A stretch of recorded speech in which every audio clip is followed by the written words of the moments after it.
The next day, Benedict quit his studies and packed his bags to leave the city. He took his old nurse with him and headed for the mountains. According to Pope Gregory's account, giving over his books and forsaking his father's house and wealth,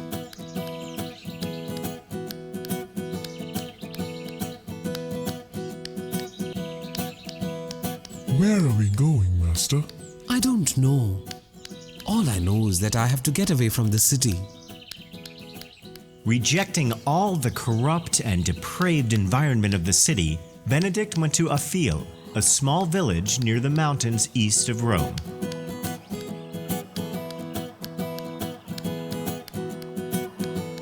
Benedict reached the Church of St. Peter, and he then explained the reasons for leaving the city to the priests there. And that's why I left the city. I could not live there any longer. We understand your concerns. You are welcome to stay here as long as you like. Thank you. Thank you so much. Benedict then lived in the company of virtuous men who were sympathetic to his feelings. One day, he was, as usual, speaking to the monks. He who labors as he prays lifts his heart to God with his hands. Huh? What happened? I'm sorry, Master. I just broke the wheat sifter. Oh, don't worry. It's all right. Benedict worked his first miracle that day. He magically restored the broken wheat sifter by just waving his hands.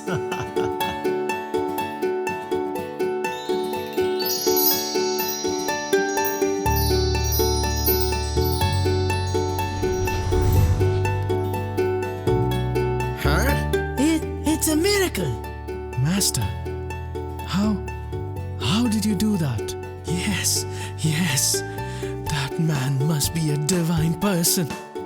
The news of the miracle spread fast, and soon many people came to see Benedict. This made Benedict even more frustrated, so he left the church and decided to live on the slopes of a mountain away from everyone. Benedict then lived the life of a hermit, praying to God most of the time.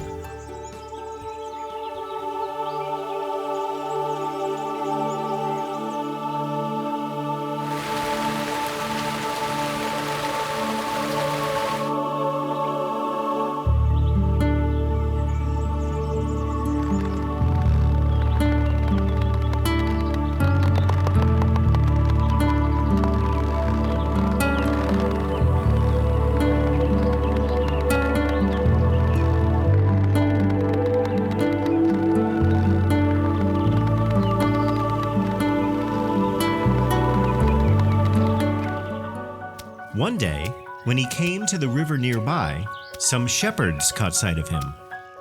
Hey, look! Huh? What is it? Look near that river. Can you see anything? Huh? Is that an animal? I think so. Come, let's go and take a closer look. Let's go. The shepherds mistook Benedict for an animal, as he was all dressed up in animal skins. What? It's a man. Huh? Hey, you! Huh? Who are you? And what are you doing in the mountains? Hello, my name is Benedict. Benedict then explained why he was living in the mountains to them. When the shepherds realized that he was a servant of God, they started respecting him. They visited him often, bringing their friends and family along to hear him speak. All of them were quite moved with the words of Benedict, and many of them converted to Christianity. One day, it so happened that a priest was preparing his dinner on an Easter Sunday when he suddenly heard a divine voice. You are preparing yourself a banquet, while my servant Benedict at Sublacum is dressed with hunger. Huh? Was that a vision? The kind priest immediately set off searching for Benedict. Hello? Is anyone here? The priest searched for Benedict everywhere. He searched near the river, in the nearby villages. And finally, the priest found Benedict outside his cave. Benedict was surprised to see a man come searching for him. Before they entered a conversation, Benedict requested him to join him in his prayer. And after praying together, they chatted for some time, and Benedict ate the food that the priest brought for him.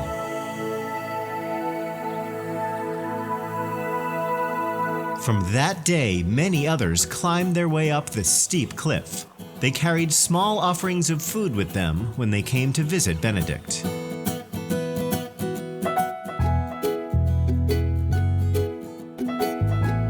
Saint Benedict had to struggle with temptations of the flesh and the devil.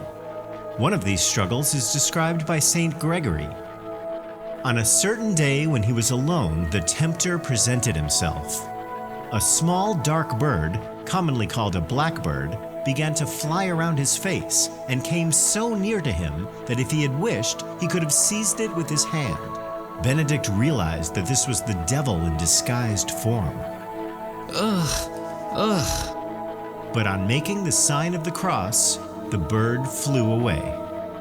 Then followed a violent temptation of the flesh, such as he had never before experienced.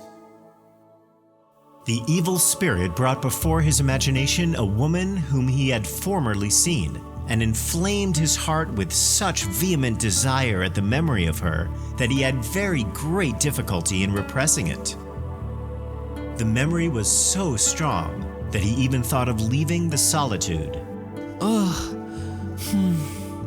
Suddenly, with the help of divine grace, he found the strength he needed. When he looked around, he saw a thick growth of briars and nettles. He stripped off his habit and jumped himself into the midst of them. He plunged and tossed around the thorns, badly tearing his skin. His whole body was wounded, and blood was dripping all over.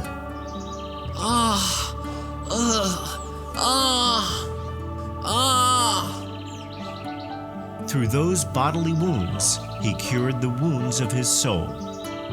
Benedict had won over the temptations, and never again was he disturbed by the devil. Benedict matured both in mind and character by living the life of a hermit. His life of discipline and solitude also won him respect among the local Christians. One day, a few monks from the nearby monastery came to visit him. The abbot of the monastery had died recently, and they were here to invite him to be their new abbot. Good morning, Master. Good morning, son. Why are you here? Master, you must have heard about the death of our Abbot Vicovaro. Yes, I did. He was such a good man. Master, we came here to ask if you would be willing to become our new abbot. Yes, Master. It would be our pleasure to serve under you. But Benedict knew too well about the lack of discipline in the monastery. No, I can't do that. But Master, we could learn from you so much. Look, my son, I'm happy that you considered me. But I just can't accept the post. My way of life and yours is completely different. There is no way that we can get along together. Master, you don't have to worry about that. We are willing to change our ways if you become our abbot. And after a lot of compulsion, Benedict finally agreed to accept the post. Benedict took charge as the abbot of the monastery and started imposing his strict discipline on the monks. Brothers, let us fast today. Let us not eat anything. Come with me to the prayer hall. How dare he! The monks soon got frustrated with the new rules of the monastery. I knew this was a bad idea from the beginning. Why did we have to bring that savage to the monastery?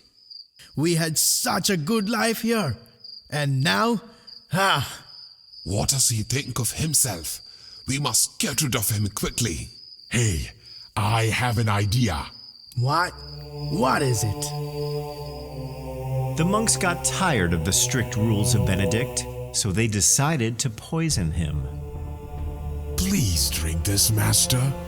Thank you, brother. Benedict didn't realize that his drink was poisoned, so he took the glass and, as usual, closed his eyes for praying.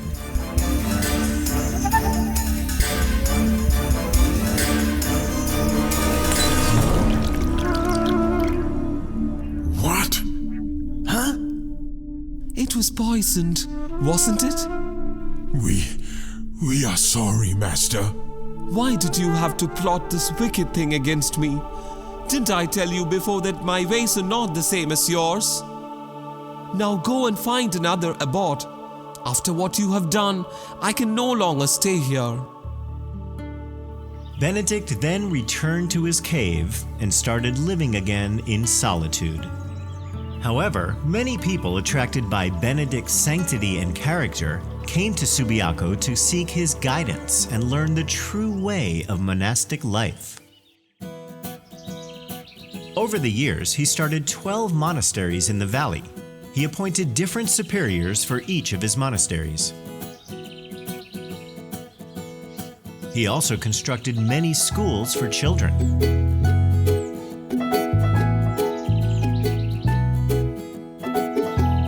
When Benedict started the 13th monastery, he started living there and took charge as the abbot of all 13 monasteries.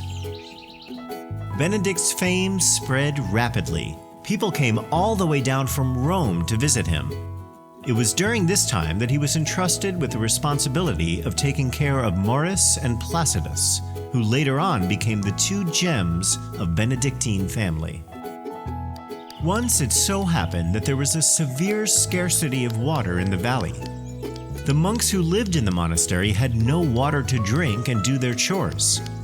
Benedict went searching for water, as he knew that God will always provide.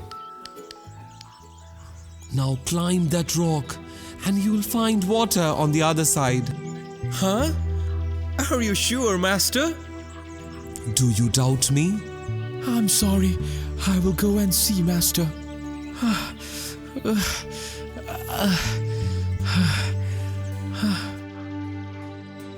Maurice, look! Huh? It's a miracle!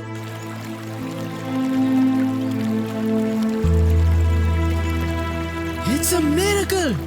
We have found water! Benedict performed many other miracles during his time. One day, Placidus, who had gone near the lake, fell into the water and started drowning. Ah! Help! Somebody help! Benedict, who was sleeping in his cell, was able to sense the danger.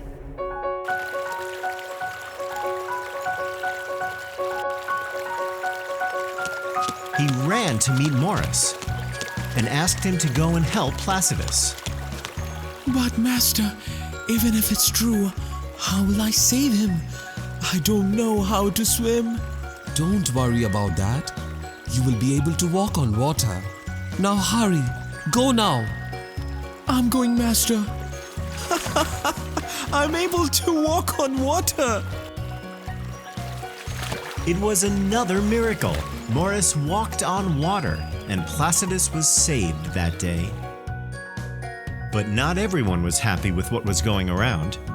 Some monks at the monastery were tired of the strict rules of Benedict, and they tried to poison him again. This time, they poisoned his bread. This time, before he could even bite the bread, a bird flew in and snatched the bread away.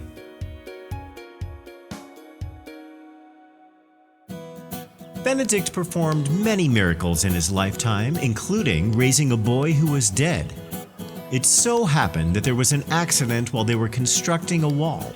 A little boy was crushed to death during the accident.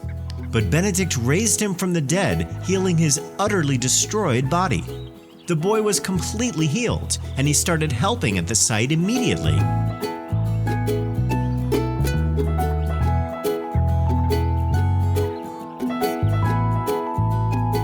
Totila, the king of Goths, had heard of Benedict and wished to meet him. But before seeing him in person, he wanted to test Benedict to see if he really had miraculous powers.